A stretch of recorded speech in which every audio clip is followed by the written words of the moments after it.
Comme vous le savez, on a récemment institué un fonds de bourse en violon pour Marcel Saucier, mon père. Dans le cadre de cet événement-là, j'aimerais ressasser quelques souvenirs et un peu toucher pourquoi on a pris cette initiative, mon épouse et moi.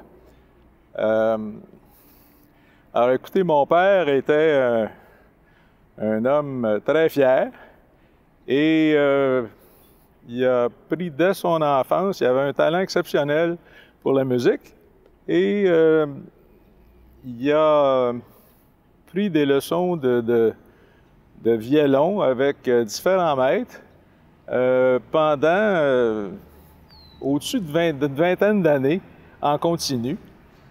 Et ça l'a amené à une vie publique intéressante. Donc, il a joué en concert, il a joué à la radio, principalement à CKC, je pense, dans ce temps-là. Et ça lui a amené sûrement des moments de gloire. Donc, je peux dire un peu que c'était sa vie publique. C'est un homme très rationnel.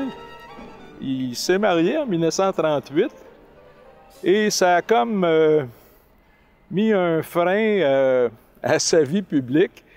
Vous savez, c'est difficile la vie d'artiste et c'est encore comme ça aujourd'hui. Et il a décidé de faire de l'enseignement. Tout ça, ça se passait sur la rue Saint-Denis, au 73-61 rue Saint-Denis. C'est là que j'ai vécu mon enfance. On est déménagé là, j'avais 10 ans. Et il a passé plein d'élèves chez nous. Mais, bon, le violon, c'était bien beau, mais le piano, c'est beaucoup plus populaire. Vous pouvez faire toutes sortes de trucs facilement. Alors, il a décidé, pour augmenter sa clientèle, d'apprendre le piano. Il s'est inscrit à l'Université de Montréal. Et en 1950, il y a eu un bac en musique, violon, piano. Et il a poursuivi sa carrière d'enseignement, piano, violon. Et ça lui a permis de très bien réussir, même de façon surprenante. Et ben, écoutez, ma sœur et moi, il nous a payé nos études d'un bout à l'autre. Je n'y ai pas aidé, j'ai été à l'université 24 ans. Ben, c'est-à-dire université et école primaire et secondaire, j'ai étudié 24 ans jusqu'au doctorat. Et je suis demeuré chez moi durant tout ce temps-là, j'étais un de ceux-là. Et quand il a été pas mal plus vieux, il a décidé de revenir à ses premières amours. Donc, il ne prenait plus de nouveaux élèves au piano et il ne prenait que des élèves avancés au violon. Donc, il voulait se faire plaisir. Il nous a quittés en 97, à l'âge de 85 ans. Et c'est bien sûr qu'il y a des anciens élèves, ainsi de suite, qui lui ont rendu hommage. Mais vous savez, à un moment donné, le temps file et puis on n'entend plus parler des gens. Et ben, dans le cadre de la campagne de financement de l'Université de Montréal, je me cherchais une cause. Ça a pris un bout de temps, j'ai rencontré le doyen Boucher dans le temps. Il était bon vendeur, il a mis en place les grandes lignes d'un projet. Il a quitté, c'est resté comme ça, c'est resté en suspens.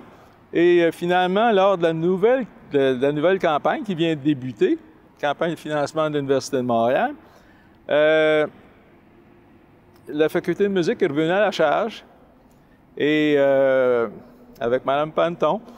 Et ben là, j'ai été séduit. On m'a présenté vraiment quelque chose d'intéressant, et puis on a fait miroiter cette possibilité-là. C'est sûr que moi, faire un don, Michel Saucier à la faculté de musique, c'était correct, mais Marcel Saucier, alors ça me permettait, si vous voulez, de réinstaurer la mémoire de mon père de façon indélébile, en associant une bourse pérenne à son nom.